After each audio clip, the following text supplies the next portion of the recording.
Hola, buenas tardes. Bienvenidos a esta tutoría número 2 de la asignatura Psicología de las diferencias individuales. Bueno, la semana pasada estuvimos viendo el tema 1, desarrollo histórico, y esta semana vamos a ver el segundo tema, que es la segunda parte de este desarrollo histórico de la psicología de las diferencias individuales.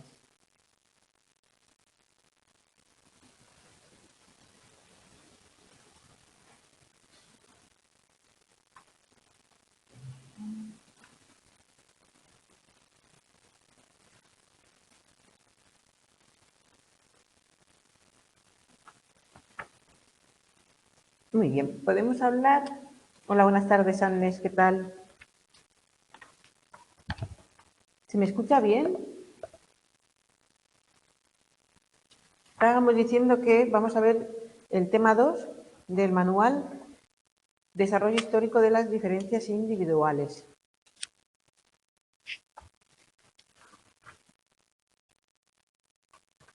¿Qué tal? Buenas tardes. Bueno, os he puesto que lo tenéis en el documento de contenidos que no entran en el examen. Os he puesto aquellos apartados que no forman parte del material de estudio del examen, ¿vale? Vamos a ir viendo hoy solo aquellas partes del tema que sí que entran al examen, ¿vale? Podemos decir que en el desarrollo histórico de la psicología de las diferencias individuales podemos diferenciar entre un periodo clásico, que sería los años comprendidos entre los años 20 y los años 60, que es cuando la psicología diferencial se consolida como disciplina. Luego se habla de una crisis de este periodo, tras este periodo clásico, que sería entre los años 60 y los años 70, y por último sería pues el resurgimiento de la psicología de las diferencias individuales tal y como la conocemos hoy en día. ¿Vale? En el periodo clásico tenemos que tener en cuenta que durante este periodo hay una serie de cuestiones metodológicas.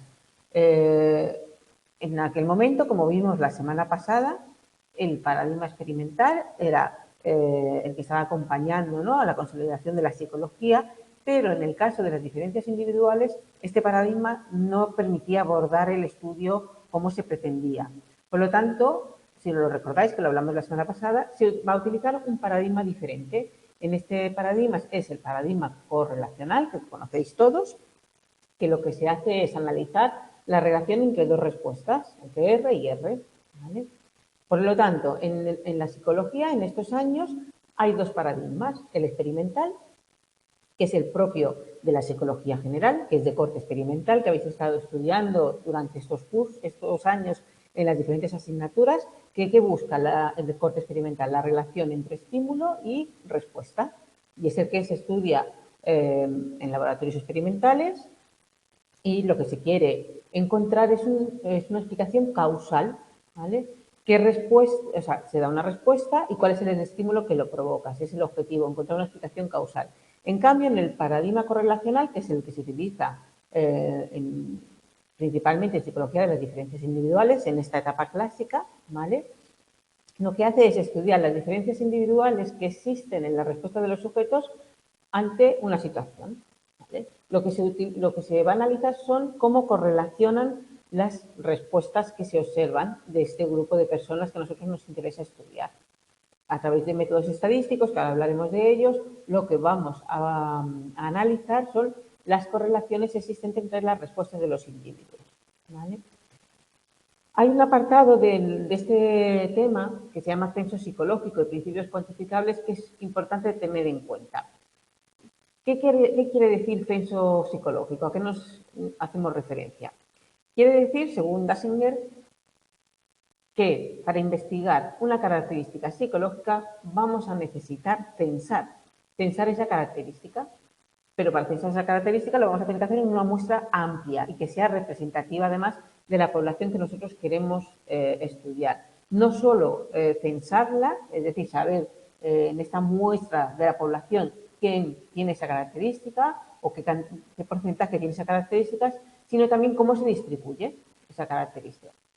En el estudio clásico de las diferencias individuales viene desde esta época dada por la referencia del individuo a su población de pertenencia.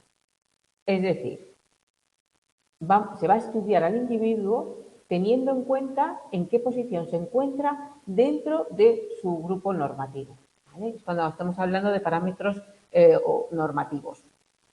En este estudio es cuando nos interesa conocer parámetros como son la media, la desviación, la variancia, que todos estos índices que habéis estudiado en otras asignaturas, ¿para qué son necesarios? Pues para poder clasificar a los individuos y poderlos ordenar cuantitativamente, ¿vale? Esta información que se consigue a través de un censo psicológico, por un lado, nos permite dos objetivos. Por un lado, estimar en qué posición se encuentra el individuo respecto a esta característica que estamos estudiando con respecto a su población, en qué posición se encuentra, y dos, nos va a permitir comparar individuos, ¿vale? Si queremos estudiar una característica en concreto, al hacerlo a través de este estudio de este individuo en comparación o en referencia con su grupo normativo, vamos a poder comparar a varios individuos para analizar lo que la psicología de las diferencias está buscando, analizar esas diferencias individuales. Es en esta época, en el periodo clásico, cuando se desarrollan y se aplican las técnicas multivariadas, ¿vale? Es gracias a estas características peculiares al estudiar las diferencias individuales los que impulsaron el desarrollo de la psicología correlacional, ¿vale? A través de este estudio se va a fomentar el desarrollo de numerosas pruebas psicométricas de test psicológicos que estuvimos viendo también la semana pasada. ¿Para qué? Pues para poder medir de una forma cuantitativa estas diferencias individuales, que era lo que se pretende desde la psicología de las diferencias individuales. Estas técnicas y estos procedimientos, los test, lo que permiten es poder sintetizar todos los datos que estamos recogiendo y poderlos simplificar para luego manejar y hacer esos estudios correlacionales que nos interesan.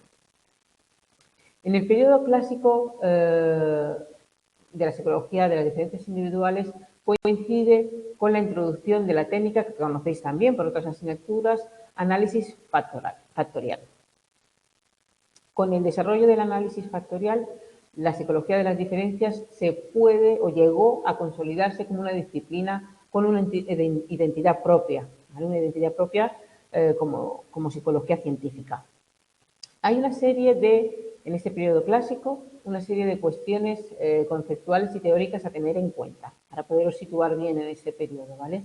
Por un lado, el primer objetivo de la psicología de las diferencias fue encontrar sus unidades básicas de análisis. ¿Qué unidades nos iban a permitir comparar a los individuos? ¿Qué es lo que íbamos a medir? Y para eso teníamos que, tenían que encontrar esas unidades básicas de análisis. Para empezar, esas unidades tenían que ser representativas de toda la especie humana.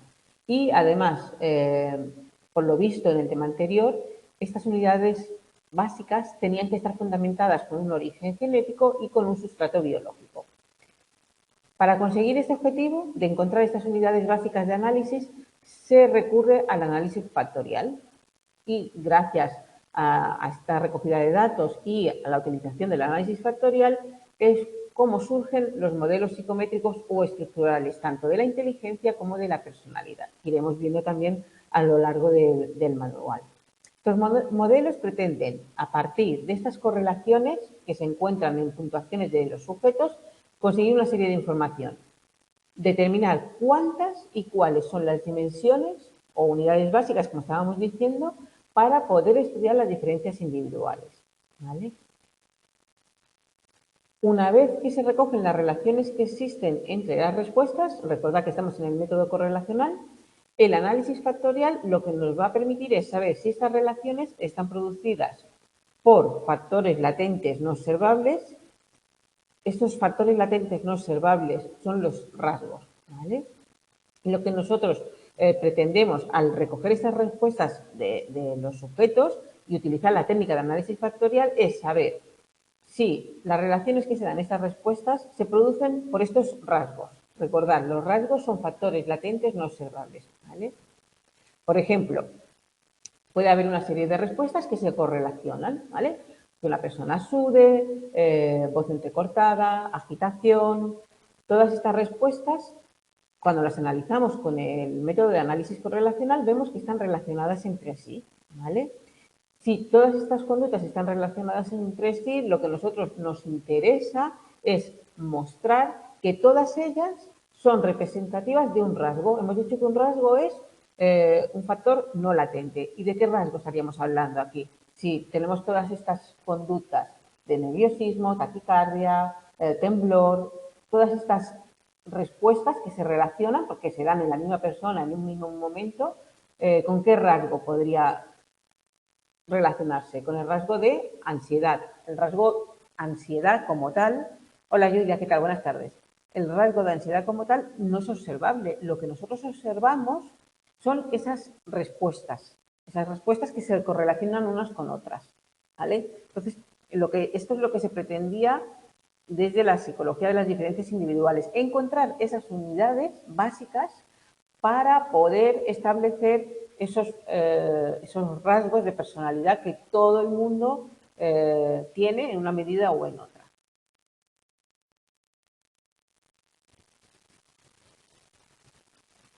Otra cuestión importante en el desarrollo de la psicología de las diferencias, que también lo estuvimos viendo la semana pasada, es su carácter aplicado.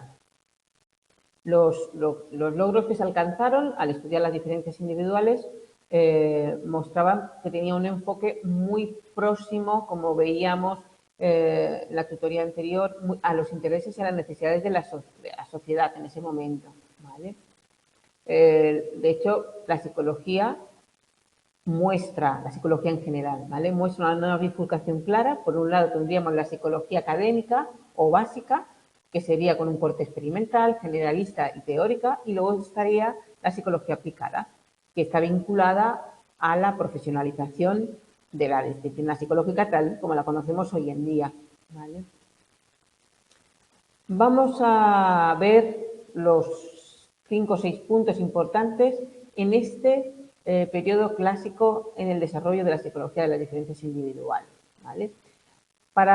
Durante este periodo era importante seleccionar, hemos dicho, muestras amplias de población y heterogéneas, que fueran representativas de la población que queríamos estudiar. Segundo punto importante, se evalúa la variabilidad de las respuestas que distintos individuos dan ante las mismas condiciones estimulares.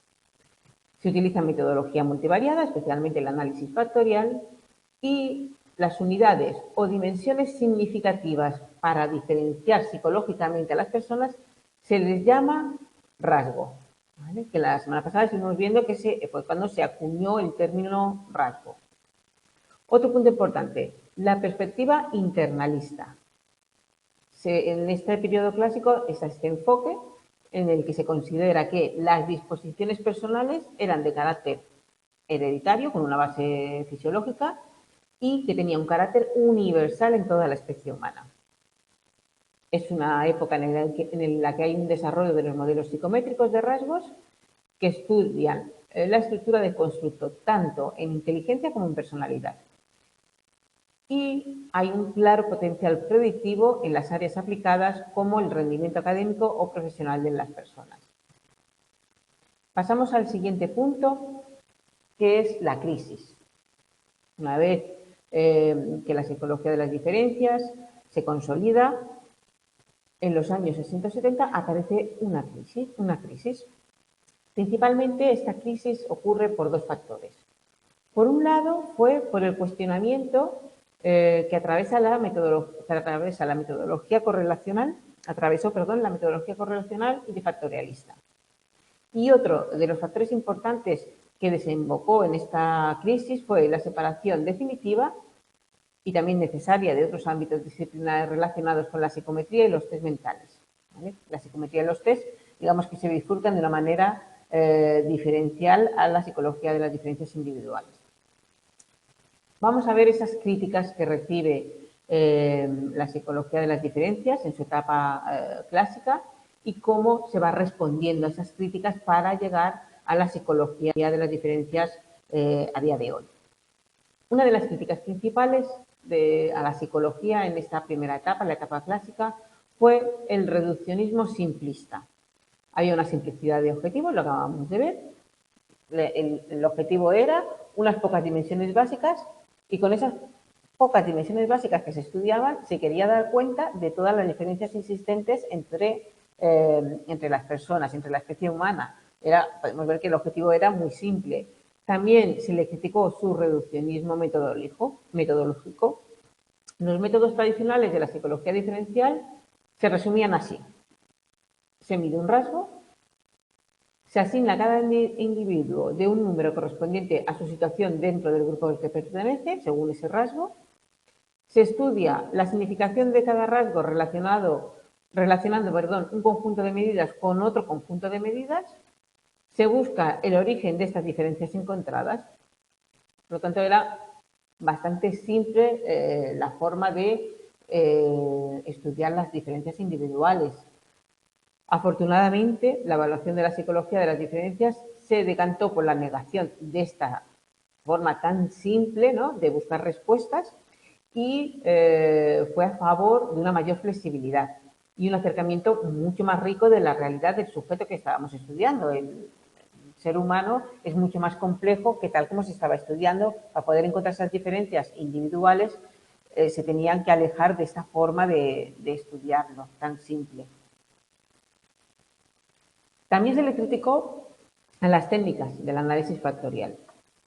¿Qué críticas podía recibir el análisis factorial? Por un lado, que las muestras no eran siempre lo suficientemente amplias ni lo suficientemente representativas de la población a la que se estaba estudiando.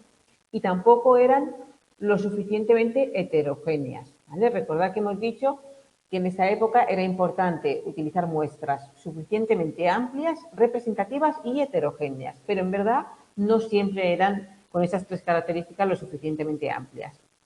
Por otro lado, dentro de las críticas al análisis factorial se encuentra la combinación diferencial de factores. ¿Qué quiere decir?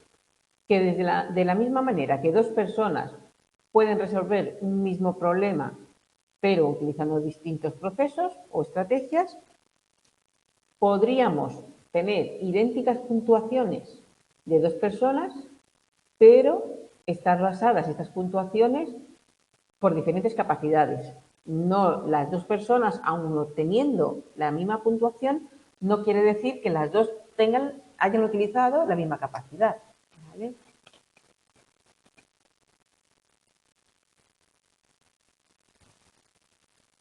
Otra de las críticas al análisis factorial fue la subjetividad. ¿Subjetividad por qué? Pues porque hay un momento, cuando se utiliza la técnica de análisis factorial, en el que el psicólogo tiene que decidir por qué solución factorial continuar, ¿vale? Entonces ahí hay algo, es subjetivo, esa parte, porque no se sigue todo el proceso de la técnica un paso detrás de otro, sino que hay un momento en el que se tiene que tomar una opción, una solución factorial u otra.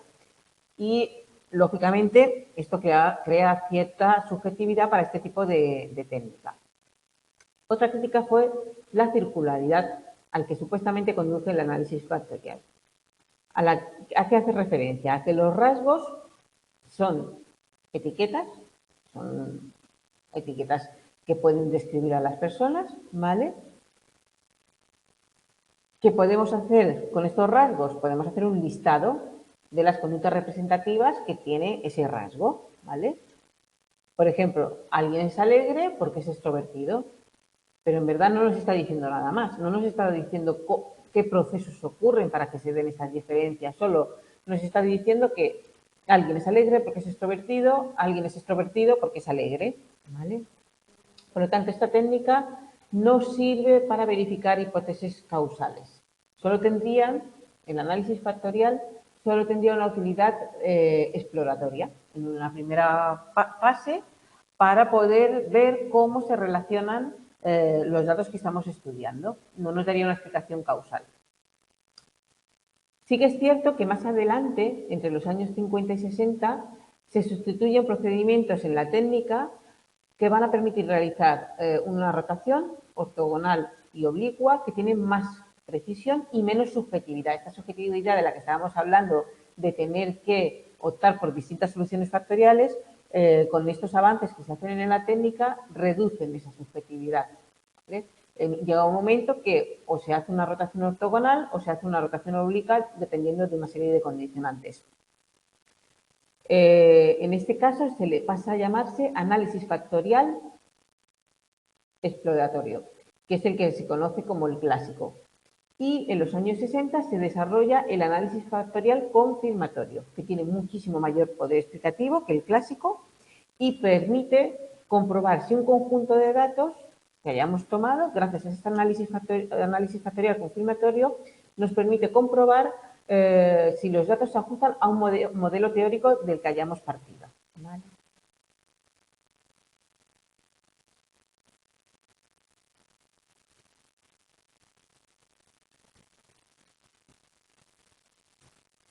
Otra crítica fue que las estructuras generadas a partir del análisis factorial en estos modelos psicométricos de los rasgos que estaban apareciendo en esa época fueron cuestionados porque era muy descriptivo, clasificatorio y no daban explicación de la conducta. Se estaba clasificando los datos, obteniendo modelos psicométricos de los rasgos, pero no se estaba dando ninguna explicación ni de la conducta ni de por qué esas diferencias. Simplemente se estaba clasificando. ¿Vale? Las estructuras que son necesarias conocer hacen referencia a aspectos estáticos y descriptivos de la psicología humana, pero no nos permiten acceder a entender cómo funciona la conducta.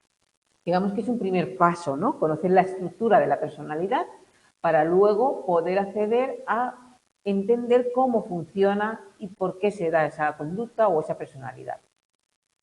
Con este primer modelo estructural sería, digamos, para describir las características que definen a las personas, los rasgos que definen a las personas, poderlas situar, como decíamos, en referencia a su población, en qué posición se encuentran, pero no podemos explicar por qué. Porque esa persona tiene ese rasgo en esa posición y la otra persona lo tiene en esa posición.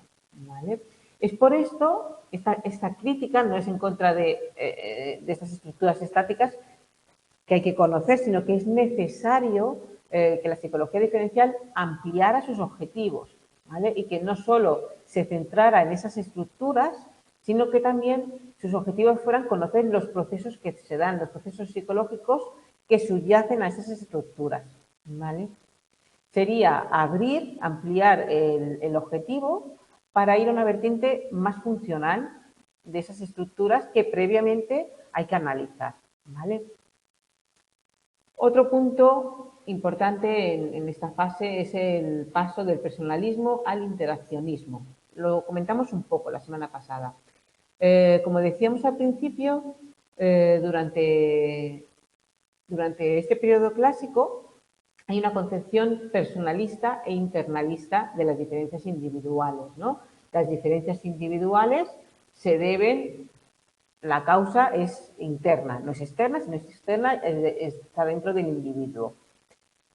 El concepto de rasgo atraviesa una crisis que esta crisis pone en peligro, ¿no?, estas concepciones personalistas que se estaban teniendo en cuenta hasta ahora.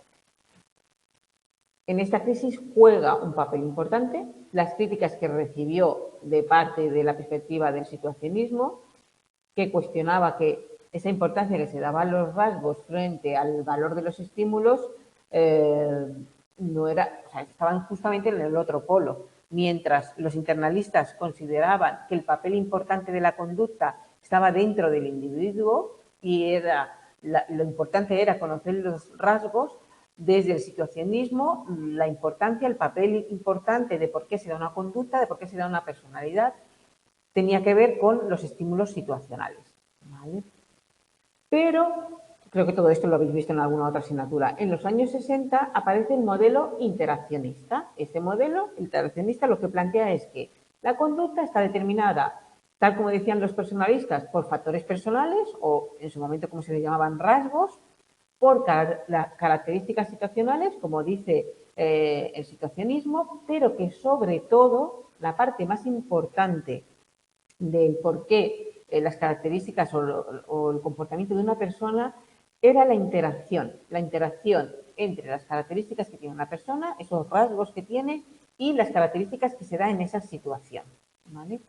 En el modelo interaccionista se asume que la interacción entre la persona y la situación es la unidad básica de análisis para poder predecir la conducta. ¿Os acordáis que hemos dicho que al principio, cuando hablábamos del periodo clásico, se buscaba las unidades de análisis básicas para poder estudiar y entender la conducta y se estaban buscando los rasgos. En este momento se pasa a considerar que la unidad básica de análisis para poder entender la conducta y, por tanto, predecirla, va a ser esa interacción entre la persona y la situación.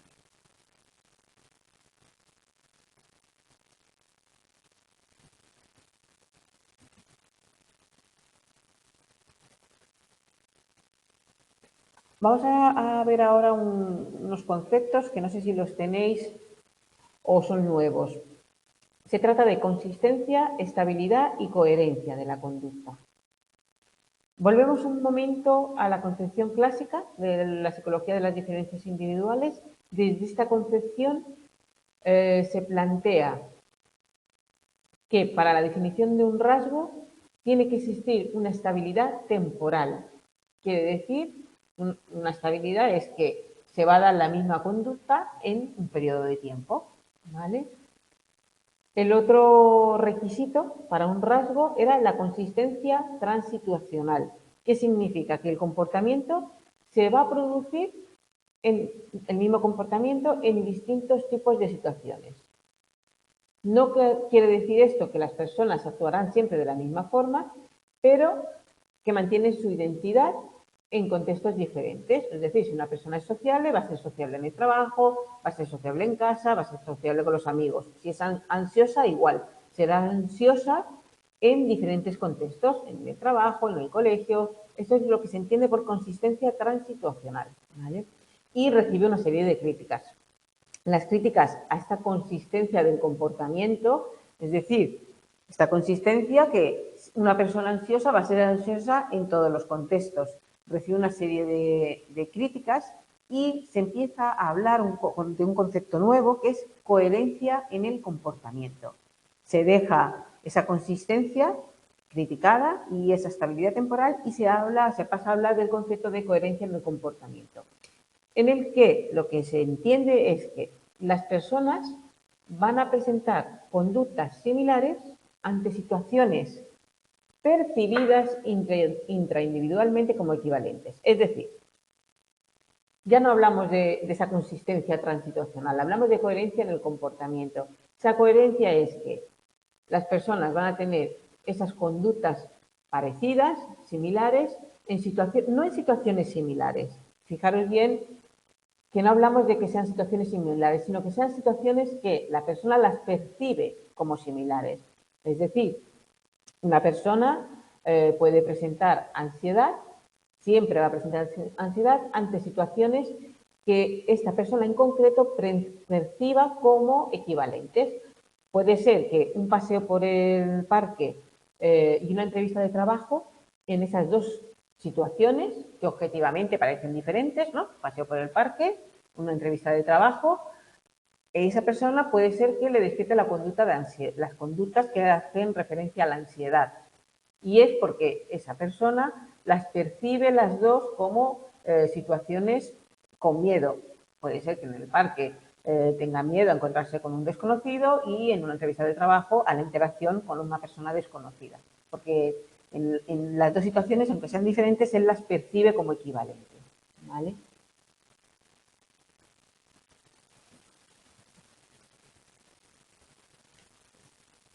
Vale. Esto también lo habéis visto en más asignaturas. Sabéis que en el estudio de la psicología se postulan dos grandes extremos, ¿no? Por un lado, tenemos en el eje, tenemos el mnemotécnico, al estudiar la psicología, que lo que se busca son las leyes generales del comportamiento humano, y en el otro lado del eje tenemos el ideográfico, ¿no? Que lo que busca es el estudio psicológico de lo particular, de lo individual. La psicología de las diferencias individuales, ¿dónde se postula? ¿Se sitúa para un lado, se sitúa para el otro o en medio?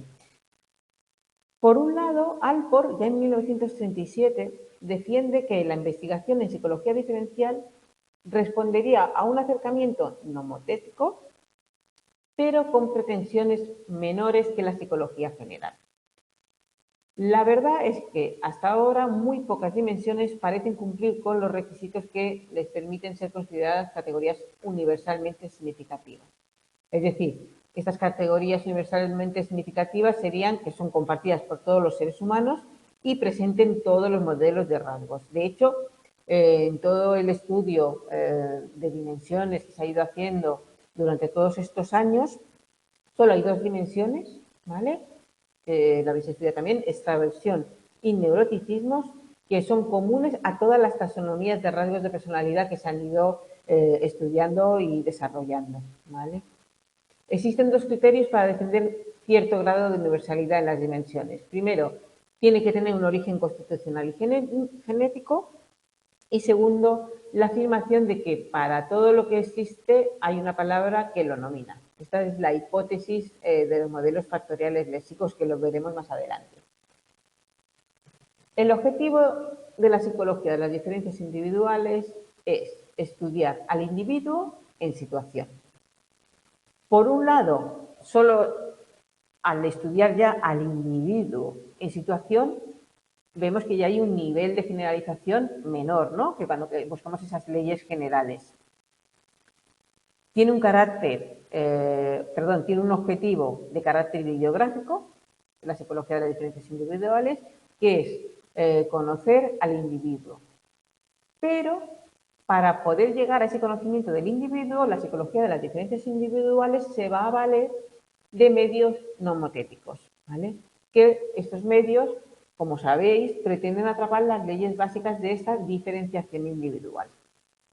Por lo tanto, hoy por hoy, en el estudio de las diferencias individuales, existe una integración de diferentes niveles de generalidad entre lo nomotético y lo puramente ideográfico, ¿vale?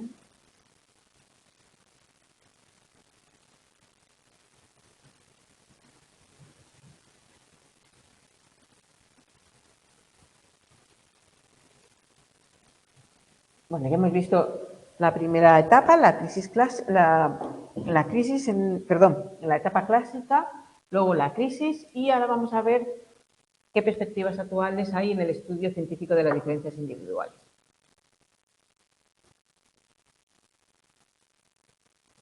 En la actualidad, la dirección que mejor define al estudio de las diferencias individuales es la integración.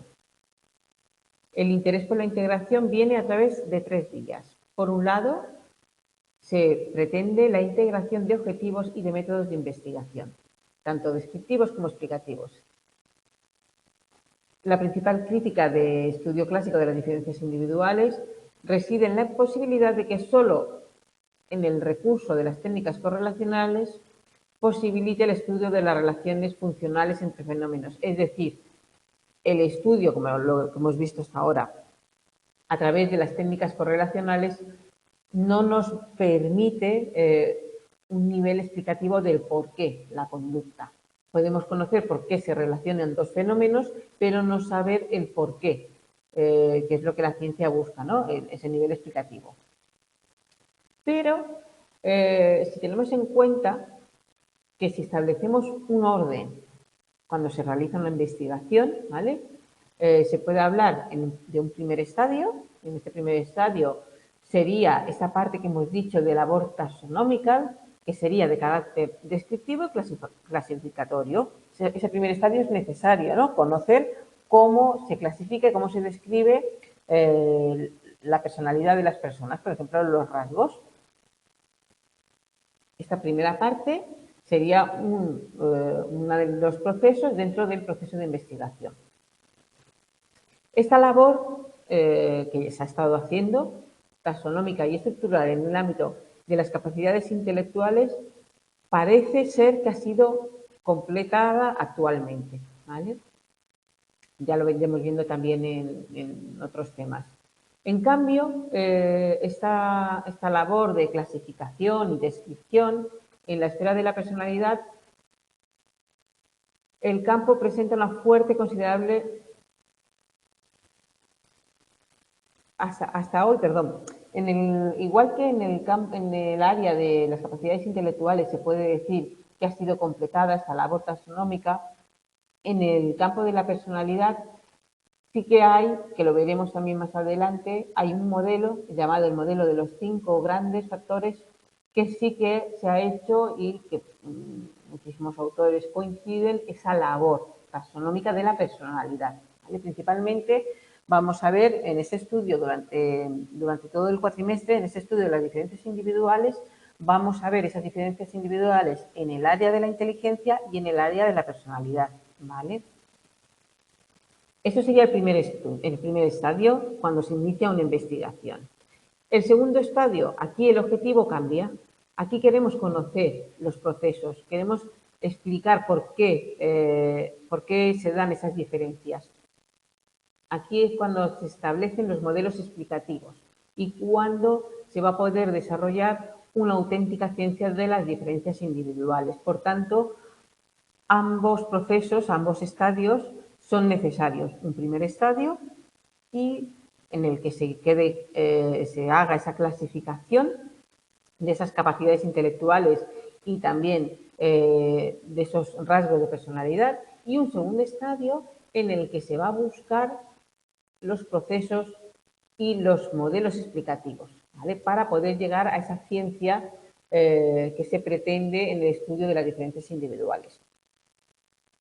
Hasta el momento, el estudio de estos procesos no han ido muy de la mano, más bien han sido líneas de investigación independientes.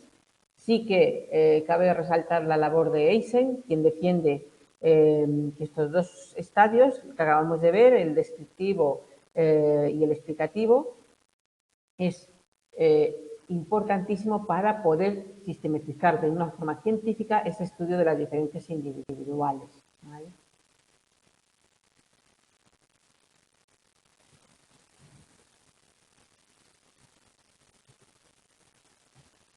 Seguimos con estas perspectivas actuales en el estudio científico de las diferencias individuales. Se busca una integración de constructos para poder estudiar estas diferencias individuales desde una perspectiva holística. Tenemos varios ejemplos. Tenemos la teoría multifactorial sistémica. En esta teoría se establece una interpretación dinámica del comportamiento humano bajo una organización de sistemas, subsistemas, permanentemente que están interconectados y en los que se tienen en cuenta aspectos cognitivos, motivacionales y afectivos. Tenemos también la teoría triárquica de la inteligencia dentro de esta perspectiva holística.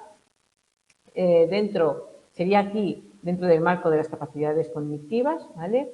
Y en esta teoría los procesos cognitivos no solo se centran en el espacio interno de estos procesos cognitivos del individuo, sino que se abre al mundo exterior y a las capacidades que se derivan de la intervención del ser humano con su mundo.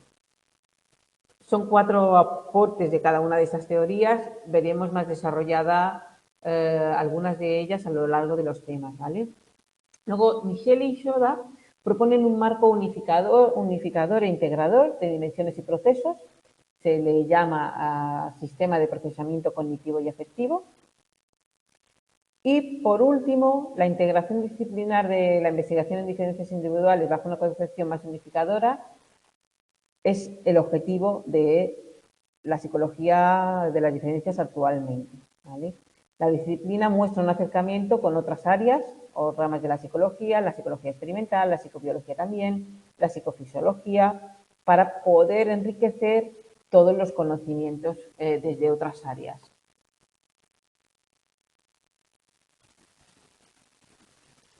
Muy bien. Ay.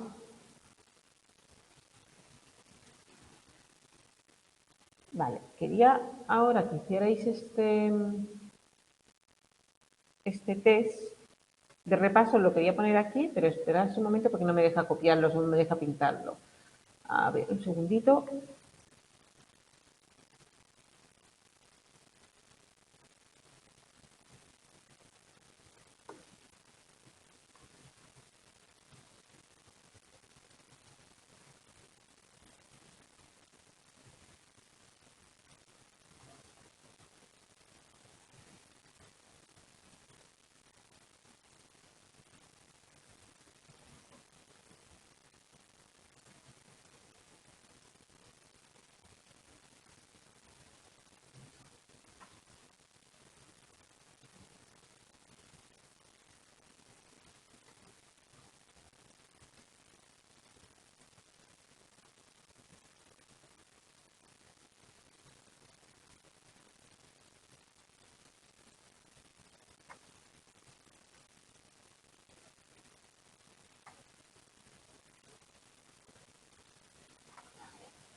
Vale, os lo he puesto aquí en el chat para que entréis. Si lo vas a entrar, vale. Si no, ahora lo vamos a corregir de todas formas. ¿Vale?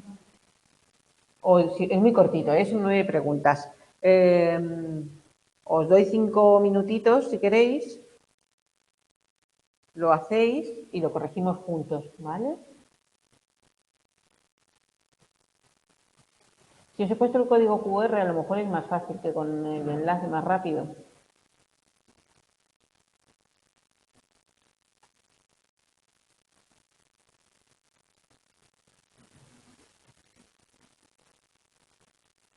¿Lo habéis podido entrar? Sí, vale.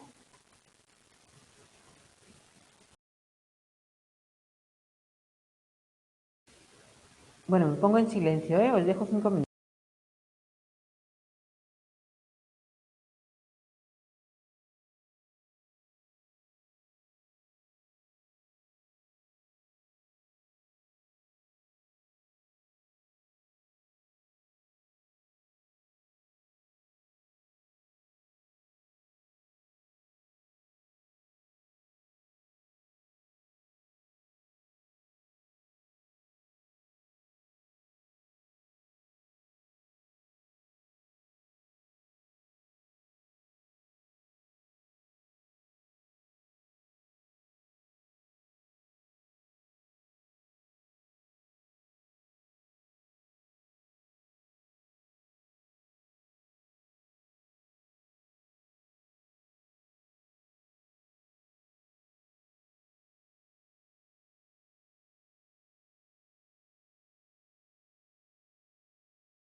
Hola, que ahora os veo que no podéis entrar.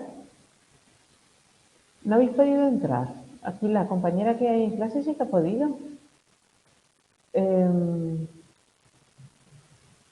A ver, las preguntas que pone aquí tema 2 es lo que hemos visto ahora en clase, ¿eh? Solamente para repasar los conceptos más básicos. Las enviado, vale. Solamente, ahora era para que lo hicierais de forma individual 5 minutos y ahora corregirlos juntos, pero que no va con nota ni nada, ¿eh? Solo es para asentar los puntos importantes de lo que acabamos de ver en clase. Vale. Si lo tenéis, espera, te voy a ver la compañera de clase. ¿Tú lo tienes? Pues ahora, además, lo que me interesa es que lo corrijamos entre todos, ¿vale? A ver, un momentito. Yo quería entrar en respuestas, porque además aquí hay respuestas, pero hay del año anterior también hay, entonces no, está previa aquí. Aquí está lo que yo quiero ver. ¿Me escucháis, verdad? Vale, voy a compartir pantalla y así entre todos lo vemos. Compartir. Vale, la primera pregunta, el paradigma correlacional característico de la psicología diferencial clásica, en el periodo clásico, estudia las relaciones existentes entre las respuestas observadas, es decir, entre dos respuestas. Su principal objetivo es la explicación causal de los fenómenos, o la última, diremos que es ABC, ¿vale? Para no liarnos. Y la C, busca las relaciones funcionales entre estímulos y respuestas, es decir, entre E y R. ¿Qué habéis marcado? Aquí tenemos A, que sería... Voy a volver aquí, que lo veo, lo puedo leer igual. Vale.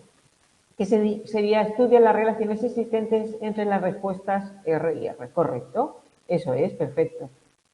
Hubieras puesto la 1, perfecto. Exactamente. En la psicología diferencial clásica se caracterizaba, de hecho, por este estudio que hemos estado diciendo de respuestas y no esa relación causal o funcional entre estímulo y respuesta. Perfecto. Vamos a ver la 2. Vuelvo aquí, que lo puedo leer. Conocer los parámetros centrales y de dispersión de una población nos permite A. Estimar la posición relativa de cualquier individuo en una determinada característica con respecto a su población. B. Analizar las diferencias existentes entre los individuos. Y C. Las dos opciones anteriores son correctas. Por aquí C. C. Las dos anteriores son correctas. Perfecto, muy bien. Continuamos. Los investigadores diferencialistas utilizaron el análisis factorial, dando lugar a modelos psicométricos o estructurales en inteligencia, personalidad. Las dos respuestas anteriores son correctas. Tenemos por aquí respuestas. C, muy bien. Vale, te ha sonado más la personalidad. Hemos hablado un poco de inteligencia. Vale. Sí, son las dos, efectivamente. Se utilizó el análisis factorial para dar lugar a estos modelos psicométricos que vamos a ir estudiando a lo largo del temario. Muy bien. Continuamos. El enfoque clásico de la investigación psicológica de diferentes individuales se caracteriza por selección de muestras amplias y homogéneas, uso de metodología multivariada, especialmente, concretamente, el análisis factorial, una perspectiva interaccionista. Muy bien, bien. Eso, así es como mejor se queda, exactamente, es la B. Esta en concreto, la A, sí que es verdad, selección de muestras amplias, pero no son homogéneas, sino heterogéneas. Para poder estudiar esas diferencias individuales nos interesa que la mezcla no se parezca, la muestra no se parezca, porque entonces no vamos a poder estudiar bien las diferencias, nos interesa que sean heterogéneas. Muy bien. Y la perspectiva interaccionista no, porque en ese periodo clásico era internalista. La 5, el enfoque clásico de la investigación psicológica de diferencias individuales se caracteriza por evaluación de la variabilidad de respuestas que distintos individuos dan en las mismas condiciones estimulares. B, elaboración de modelos psicométricos que estudian los procesos de constructos como la inteligencia y la personalidad. Y C, un pobre potencial predictivo en áreas aplicadas como pudiera ser el rendimiento académico o profesional. A. Efectivamente, A. Por aquí, compañeros. Metodología multivariada. Espera, esto es del anterior, ¿eh? Sí. Perdona que no te había leído.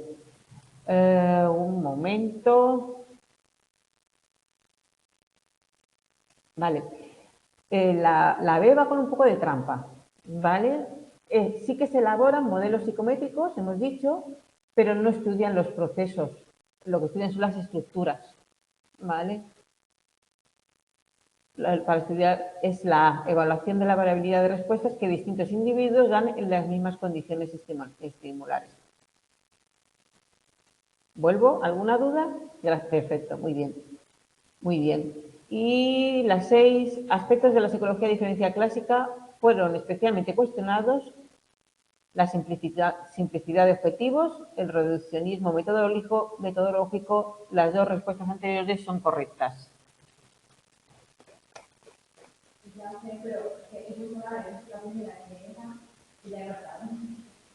Eso está muy bien, que os vayáis equivocando de esas cosas, porque de cara a un examen pues vais con más cuidado. Pero bueno, también lo estás haciendo con el móvil, ¿eh? También cambia. Vale. Muy bien. La C, ¿verdad? Perfecto, la C. Eso es. Muy bien. Vale. ¿Qué críticas recibieron las técnicas de análisis factorial? La posibilidad de optar por distintas soluciones factoriales, la utilización de muestras representativas de la población, el concepto de circularidad. La primera y la tercera son correctas.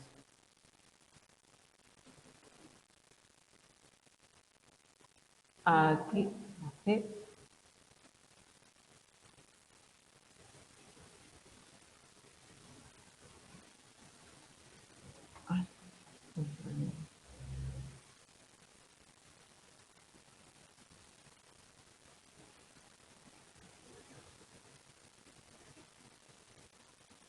Es que creo que esta la dejé para corregir, chicos. Porque en verdad, sí, esta estaba para corregir. En verdad se critica que no son todos lo representativas que fueran las muestras. ¿Recordáis que no hemos visto las críticas de análisis factorial? Y si, según cómo se lea, puede ser una crítica o no la utilización de muestras representativas. No se critica que se utilicen muestras representativas, sino que no se llegaron a utilizar. Supongo que habéis descartado por eso, ¿no? La B. Vale. Y también se criticó optar por distintas soluciones factoriales y el concepto de circularidad. ¿Vale? Entonces sería la primera y la tercera son correctas, se critica tanto estas soluciones factoriales que daban esa subjetividad. ¿Os acordáis que hemos dicho que se le criticaba por eso, ¿no? Porque al poder optar por distintas soluciones factoriales entraba en juego la subjetividad. El concepto de circularidad también. Y la B no es correcta, pero no está muy bien. Lo que se critica es que, aun queriendo utilizar muestras representativas de la población, no siempre se utilizaban, ¿vale? No sé por aquí. Vale, perfecto, ¿verdad? Sí, es la primera y la tercera. Lo que pasa es que es verdad que la había dejado en blanco para quitar porque no me gustaba mucho cómo estaba la B. Podía dar lugar a confusión, pero bueno, al final lo que quería es que repasáramos. La 8 no os la leo, que nos quedan poco tiempo, ¿me la decís? Bueno, aquí sale la corrección. Esto ha quedado claro, ¿no? No son ni los factores personales lo que más papel tiene, ni las características situacionales. Lo que más papel tiene es la interacción entre ambos factores. Y por último, la 9 es lo último que hemos visto. En todo proceso de investigación hay un primer estadio y un segundo estadio. Y en el primer estadio correspondería al carácter descriptivo, la B. Me contestáis por aquí. Vale, estupendo. Muy bien. Perfecto, pues la semana que viene, no sé si os habéis fijado, no tenemos clase. El día 1 es festivo y el centro creo que cierra y no tenemos clase. O sea que nos vemos el siguiente, el 7 de marzo. Tenéis abierto, no sé si lo habéis visto, los 3 primeros temas en el campus, con las autoevaluaciones que podéis hacer una vez que hayáis escuchado los contenidos multimedia. ¿Vale? Lo digo por si queréis ir haciendo las actividades que van con nota para subir puntos, que ya lo tenéis, ¿vale? Pues nada, lo dejamos aquí. Gracias por estar ahí.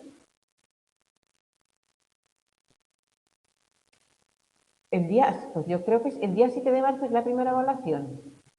Lo pusimos en el... A ver, un momento. Es posible, que sí.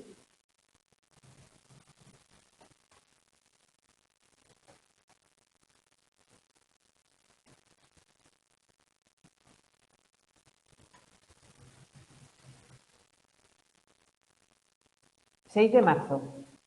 Es lunes, el día de antes tenéis la evaluación. Tema 1, 2, 3 y 4.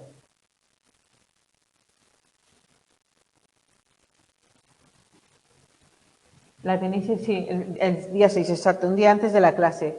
Son 4 temas, ir mirando lo que podáis de los 2 otros temas, que nosotros vamos un poco por detrás. Y si tenéis cualquier duda, me preguntáis y el día 7 nos vemos, ¿vale? Ánimo y todos los que podáis, presentaros que os va a ayudar a subir nota y a ir adquiriendo los conocimientos. Hasta el próximo martes. ¿Vistes?